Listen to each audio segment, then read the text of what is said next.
should Hugo Broos make any changes to his starting 11 versus Egypt? Well, in the first game, we know South Africa beat Angola 2-1, but now we go up against Egypt, and this will be by far probably the toughest group game on paper. Now, the question is, should he make any changes to this starting 11? We've already done a review of that game, and I think some of the players that didn't have a good game are, for example, Ngezana and Nkota. We know when Moremi came on, he was absolutely fantastic. He was fire, he was electric. He pushed Angola back, he created a few chances and had a goal disallowed for offside just narrowly. So a huge impact by him. I feel like there's nothing more than he could have done. So if Broos wants to make that change, bring on Moremi for Nkota, I don't think it's a problem. But you do not want to tinker with the back line a lot. Ngezana did not have a good game, but does that mean he should be dropped for Egypt? That is an important question. And who would come on? Is it Sibisi to Patnam Bogazi?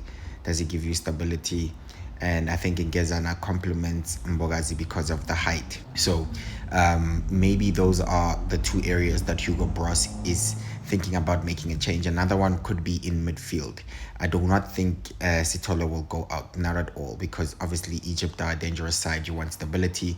So even if Sithole didn't have the best of games, I think he finished that half a bit strong, the second half. I think South Africa in general was stronger in the second half, and they should start this first half against Egypt how they finished. But maybe Mbule could be sacrificed, and we could add Mbata to add a little bit of defensive stability, simply because I do not think Mbule gives you much defensive abilities, contributions, rather than more than in attack. So I think Mbata would be the ideal midfielder to have a compact, solid midfield three with Mokoena. So I think those are the areas that Hugo Broos will be looking at, as well as Modiba on the left. I think he was beaten for pace a lot in the first game up against his winger, and now we are up against Salah and Mamouche. This Egypt front three, even if you make it a front four by including the 10, but I think the front three, they are very versatile. So Salah can pop up front, and Mamouche on the left, or Mamouche on the right, or Salah on the left up front, or on the right, or in the 10. They can move around a lot. They are interchangeable.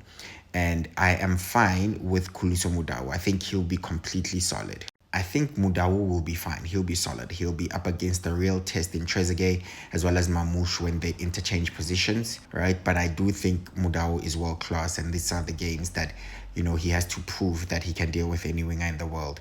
I'm not worried about him, but I am worried about Modiba and his legs, simply because he's aging, he's not as quick anymore, and he can't keep up. And we saw what Angola was doing to him, especially in the first half, where he even picked up a card.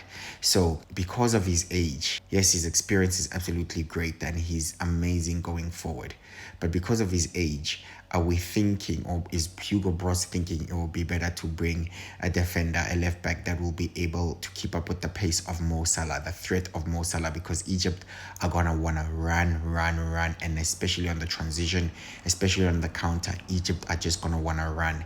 And is Modiba fit enough? Is he fast enough to keep up with Mo Salah? That's the question. So yeah, that's a little bit of a preview, but this is a big game for South Africa. Champions, winners. To have a winner's mentality, you need to go and win this game. It's not a must-win game for any team, especially after they both won their game. Both Egypt and South Africa won 2-1 against Zimbabwe and Angola respectively. 3 points is secure, so this is not necessarily a must win.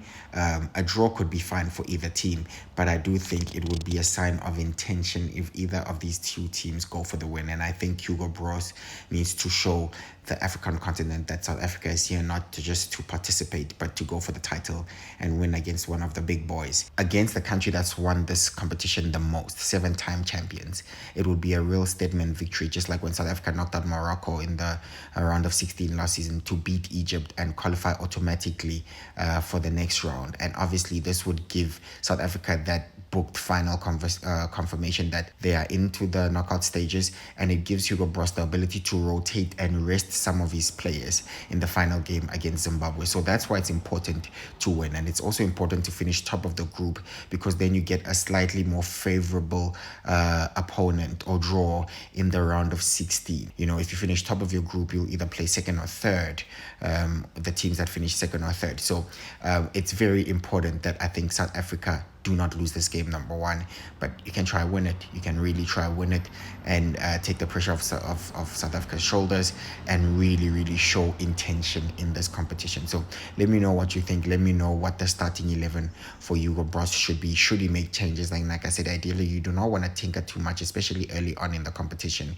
You want to get a rhythm going with those players. And South Africa, if they start this first half better than they started against Angola, basically start the first half against Egypt just like they finished the game, I think South Africa will be good. It's going to be an intense game. It's going to be a tight game. I do think South Africa will actually shock Egypt by how much possession South Africa will have. I think Bafana are good in possession, and Egypt are more of a threat on the counter. So on the transition, how is South Africa's organization, the defense? I do think it was lacking really against Angola. I think if Angola maybe had better players, they could have taken a few more chances. And that's the threat of Mamouche and Salah. So we have to be careful as Bafana on the threat that this Egypt team possesses. Salah, of course, this is his legacy tournament. He obviously comes from a time where he was criticized a lot, being told that he hasn't delivered anything for Egypt, being told that he's being criticized from the Muslim community after posting that Christmas tree again. So there's a lot of pressure on his shoulders, and he wants to prove people that it doesn't affect him on the football field, and he wants to, carry his team to success. Mamouche as well. Both of these players have scored in the previous game versus Zimbabwe, by the way. Mamouche is not a starter at Man City, so he wants to put in an impressive international performance, so he can, put questions over Pep Guardiola and say, hey, look, I'm here, I'm ready to play, and I'm on form. So we are up against some real narratives, and Egypt obviously want to do better than they did in the last campaign, where they just got knocked out of the group stages, which was not good enough. So South Africa are under pressure. I still think South Africa are the underdogs. That's how Egypt will see it, or how the rest of the world will see it, whereas I think South Africa are actually the better prepped team right now. They're the best run team compared to Egypt. They are the better cohesive team as well, in terms of being undefeated. So undefeated in over 20 games. So I think South Africa are good enough to take on this Egypt side, no matter what anyone says. So yeah, you let me know what you think. I just think that it's going to be a very interesting game and very tight, but Afcon is off to a fly already. Let me know what your score prediction is. I am going with a draw. I am going with a 1-1 draw between South Africa and Egypt. Let me know what your score prediction is. Hi guys, this is Itumele Brune. I'm with KG Tato. Catch him on YouTube channel. We are football. Please, we are football channel. Sharp. Ladies and gentlemen, it's match day. We'll be there. Do you care though? We will be there.